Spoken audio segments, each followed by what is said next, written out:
నిన్ను పిలిచిన దేవుడు నమ్మదగినవాడు, శోధనలో నిన్ను విడిచిపెట్టిపోడు.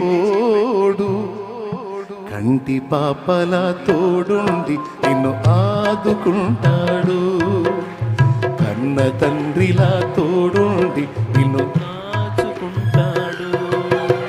నమ్మునేస్తమా ఇది సత్యం, వీడబోకుమా విశ్వాసం.